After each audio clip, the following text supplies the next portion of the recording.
Hello and welcome to our Higurashi Gou review for the Watadamashi-hen arc. So this review will be a little different compared to our first two videos because when we were doing those initial two videos, the episodes had fairly come out and mostly it was our speculation on those episodes. But since we've taken quite a large break in between the first arc and this second arc, we're instead going to change up our intentions. Currently, the anime is up to episode 20, and we have been following it and watching it. So naturally, when we go into this review, some of our thoughts, speculations are obviously going to be coloured by those later arcs. So just a spoiler warning, not only for any of the original arcs of Higurashi, but also Higurashi Gou up until episode 20.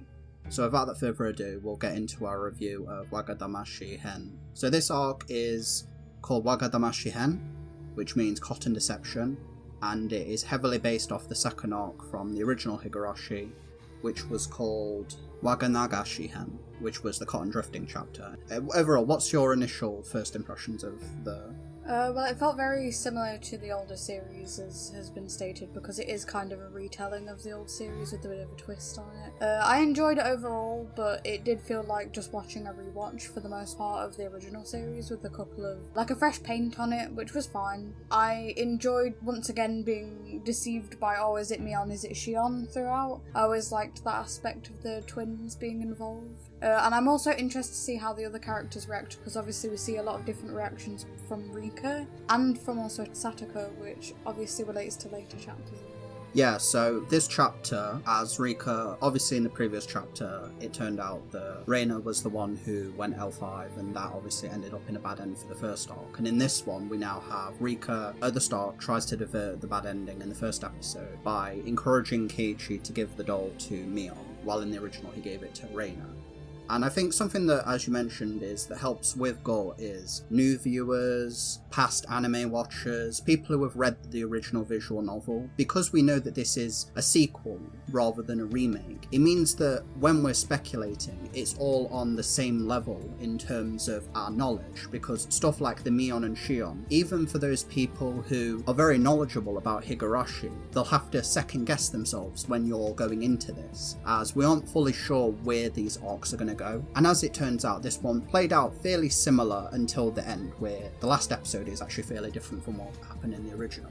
In the first episode, episode 5, I'm pretty sure it was Mion throughout most of this episode, because when Keiichi confronts Mion on the way home, he mentions that, oh, Shion is much sweeter and nicer. And then Mion obviously starts blushing because in that case it would be Mion had pretended to be Shion and that's why she's blushing. For me, I actually thought originally, this was on my first watch before rewatching it, I actually thought that was actually Shion throughout the episode, but now after going through a second rewatch, I'm pretty certain that they were both in it as it was stated by the creator as well. But I was very set on that it was Shion the whole time my first watching. Obviously that's been debunked now, but it was nice to be deceived again by this. Yeah, so it's essentially the untwist, because I'm pretty sure that's how it was in the original as well. But then at the end, when Keiichi gets confronted by the hooligans, I'm pretty sure that actually is Shion. She's wearing the normal Shion outfit. And even in that episode as well, the person who comes with the bento, as you'll find out in the next episode, that also seems to be confirmed to have been Mion. And that leads into the next episode where Shion, she goes into the town, the idea of this sense of community, and that they all band together to confront outside forces. Yeah, for me, I always had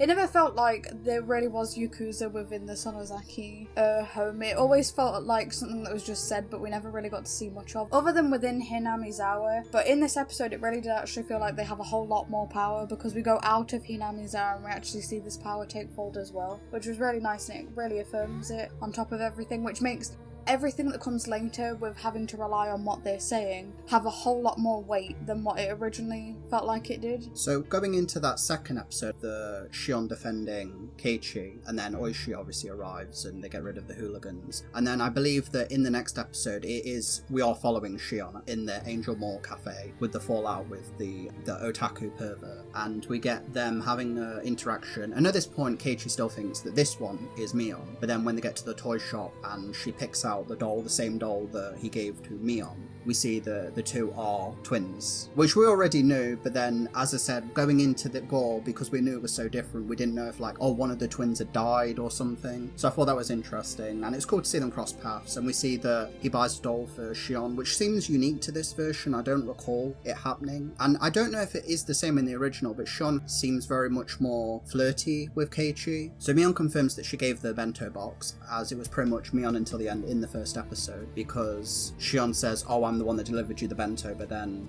Mion's the one, oh no wait, that was, but then because she gets embarrassed. And also in this episode as well is it's Tomoteke and Mio. They get more screen time compared to the previous arc, and we do see that they're playing their original roles here from what I could tell at the start. But we do know that in the later arcs in Gou, we find out that Mio ends up changing her mind about her plan, which causes them to flee in these new arcs, and we know that from the first arc, we know it in this arc, and then also in the next arc as well. I enjoy more from Mio and Tomoteke interacting. It's really nice to see more of them before the inevitable happens, obviously. And we also see Keiichi miss the dance from Shion's kind of getting him to go away, which actually kind of lends into a newer theory that I have, that Rika actually is suspecting all of her friends at this point, and she's kind of planting these kind of mistakes for them to fall on.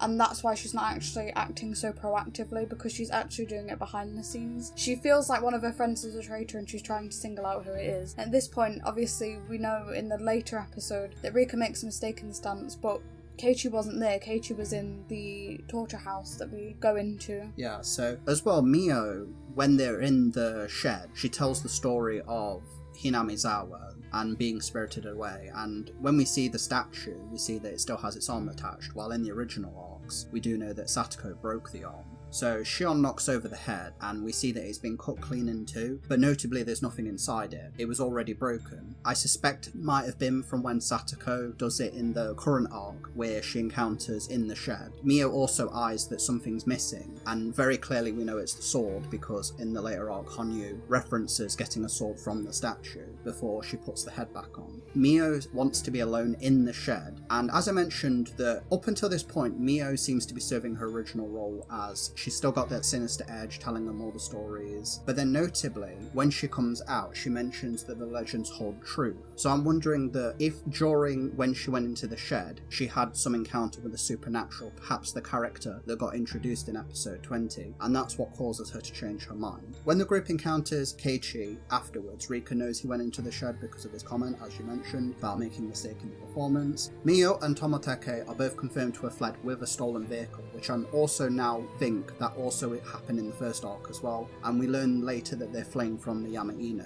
and it seems this all happens in all of the Gou arcs. I now do wonder what makes Tomoteke and Mio hightail, whether it's the fact that as it was revealed later on that Mio actually is being infected by Hinami's syndrome, or whether it was a meeting with someone else. But it does seem that whatever Mio would decide, Tomoteke would go along with it, so I'm really interested to see what is it that makes them leave as quick as possible. Is it Tokyo? Is it the supernatural? Or is it the condition that Mio's coming under? It's different from the fourth arc, because in the fourth arc, Mio directly talks to Rika and tells her, I don't want to do this anymore, and that's why they flee. But we know that at the end of this episode, when Rika and Keiichi are meeting, she still seems to be under the impression that Tomotake's dead, while in the later one she clearly knows he's alive. So obviously in this arc, something has slightly gone differently, and we do get that ending bit where Keiichi tells Rika the Kitty story as a cover for going into the shed, and I believe that this is the story Rika tells Keiichi in the original because she wants him to admit it. And I also believe that in the original, Rika is actually bruised from when she confronted Shion, who was pretending to be Mion in the original arc, but she's clearly fine here. She doesn't have any bruising. Rika goes red eyes, and I can't help but feel when I was first watching this that this is a bit of a self-fulfilling prophecy, because she's taking it out on Keiichi while also not telling him anything, so she's just feeding into his paranoia. It's not like she took that much action to avoid this. She only suggested the doll to Mion, as if that would just magically fix all the problems. She seems frustrated here, but it just doesn't feel like it's going to help her situation.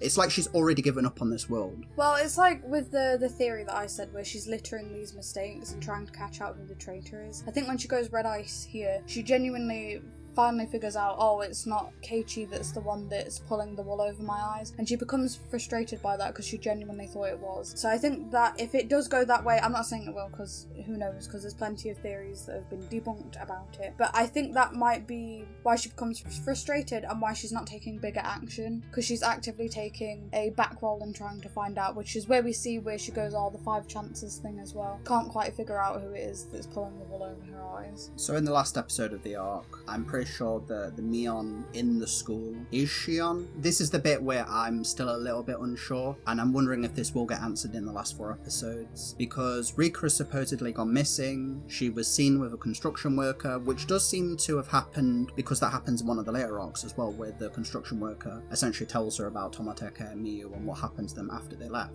So that would tell me that they had nothing to do with the death here. So Mion gets Keiichi to avoid the septic tank, where Rika's body is confirmed at the end of the episode, and then she exhibits L5 traits with the ladder scene, which I'm pretty sure is in the original as well. And it's very similar to all the characters that kill Rika in one of the later arc montages. So Mion with Keiichi is at the Sonozaki house. At this point, I think the swap has happened, and I think when he gets to the house, that actually is Mion. Keiichi mentioning he doesn't know who to trust because of Rika acting differently, which kind of proves my point. So at the beginning of the episode, we actually see Satoko acting really sus, in my opinion. I always thought this was awkward, even when we first watched it as well. She seems to be interested in revealing something. I do wonder why it was Satoko that was acting really strange here and being like, oh, well, I saw Keiichi with Rika. And I was wondering whether she was intending for one person to go L5, whether it was Keiichi, but then obviously actually is Mion or Shion, whomever it is at that point, or whether they were injected, or if it was just Satoko kind of playing with some strings here to try and figure out and make things go her way. As Rika mentions in a later episode, oh, it's like I'm rolling all the dice, but someone else is rolling them a perfect 6 each time. I also believe this situation is the one that's going crazy is Shion, like you said, but I do think that Mion obviously cares really deeply for Keiichi, so it makes complete sense why in the next half when they're at the mansion, she's really taking her patience and time to look after him. Going on to that Satoko thing, because obviously when you rewatch this episode, you'll be rewatching all of Satoko's actions because they offer now new light. I must admit, when I was watching it this second time, the thing is, when I watched it the first time, I didn't really question Satoko. I know a bunch of people said that she was acting suspicious, but it wasn't enough for me to think that there was anything out of the normal. And the second time watching,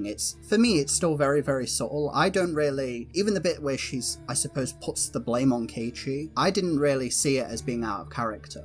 Mion and Keiichi go to the underground chamber, and in the original it was Shion leading him to the captured Mion, but here she wants to protect him. She says that she's going to go deal in the curse's belief, and she also admits to loving Keiichi, which is very sweet, and I'm pretty sure that's not actually happened in any of the original arcs, so that's really nice. Mion was clearly packing here and expecting a fight from someone, but I think at this point, genuinely with Mion, I don't even think she cares who she would have to fight, if that makes sense. I don't think it would matter whether it was Tokyo or whether it was anyone that would come to affect, whether it was the townspeople, her family, or Tokyo, whoever it was, regardless at this point. I also enjoyed Mion confessing to Keiichi. It was really nice to see that as well, like you stated. And it was also nice to see not all doom and gloom between the two siblings, but of course we don't know what happens to the other sibling here. It's implied that the other one kind of went on a rampage, or maybe Mion went on a rampage and killed the rest of the guys. We don't know. We'll hopefully find out later. Yeah, so the end of this episode, the events play out as such. Mion sees something on the computer screen, which she says their minion is here instead. So she was clearly expecting someone else, and then we see her take a revolver out of the drawer. Keiichi eventually breaks out of the prison. He sees that there's construction workers on the screen, but that isn't necessarily what Mion saw. Keiichi knocks himself out. Oishi saves him. Supposedly a detective heard the gunshot, which alerted the police. Shion was found in the well dead, along with the mayor and her grandmother. Rika was in the septic tank, dead. Mion and Satoko are both found dead in the mansion, but there's a different gun to the one Mion pulled out originally,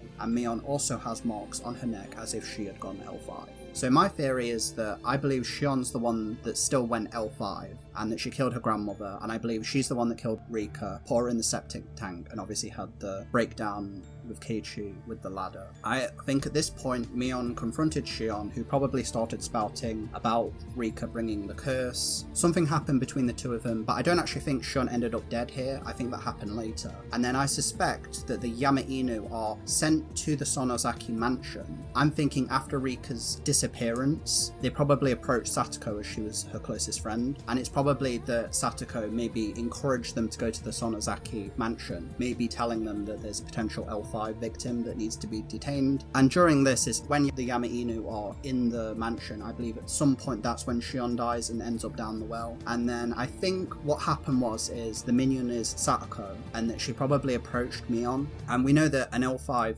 injector is missing in one of the later arcs, which is probably why someone always goes L5 in all of these new arcs. And probably what happened was she injected Mion. Mion kills Satoko and then ends up killing herself. And that's why I think. I mean, it could be anything, even with we've seen in later arcs. Yeah, it's just a theory. Satoko and Shion are clearly close in a lot of the later arcs, which we only really see in like 1 or 2 of them in the original. So maybe it could even be that Satoko was spouting stuff to Shion. Shion was listening and taking to heart what Satoko says, obviously. And then later on, maybe something to do with the injector, like, as you said, with Mion. It's really up in ears at the minute, and I don't have too many theories on it, but I think yours is really interesting. So if this does get disproved, just remember that this is up until episode 20. So we still don't know anything after episode 20. This arc, ironically enough, even though it was very similar to its predecessor, there's still a lot of speculation about this arc, because there's a lot of moving pieces at that end scene that we still don't fully know. And also Reina goes completely missing in the second half. We don't know what happens to her all.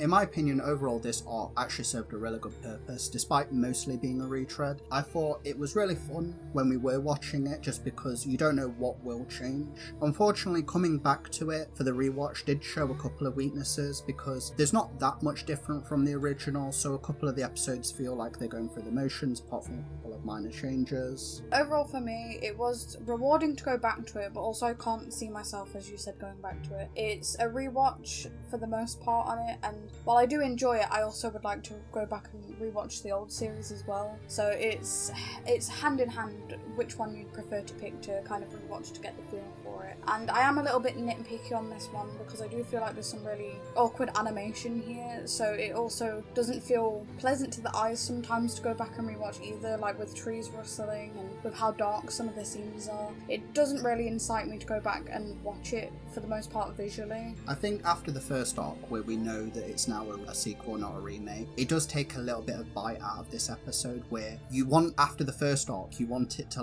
level up, you want it to go even more crazier. What more different changes could we do? And unfortunately we don't get that. But I don't think that was this arc's intention, which is, it's unfortunate that it is mostly a retread, but as I said, it does serve an important purpose. And this is the one where Satoko is ironically the one where she starts to be suspicious, because even as this was airing, I didn't personally notice it, but there are a ton of people that did actually notice Satoko's suspicious activities. But this was the arc that did remind me that this was adapted from a visual novel, because there's at least one scene in every one of the 4 episodes where it's mostly 2 characters just standing around talking for an extended time, and I know that that's very difficult to adapt to anime. It's not bad, it's just a little bit laborious when you're rewatching it. And despite coming from that with more knowledge, it was ironically enough rewarding, because you get to confirm some of your previous suspicions or deny them. The original theories, I've mostly been wrong so far, but that's fine. I'm happy that I'm wrong, because that means they've thought of something that I didn't. And even the ending itself has a lot of speculation, as we still don't have all the answers. So overall, it was a really nice middle arc. Yeah,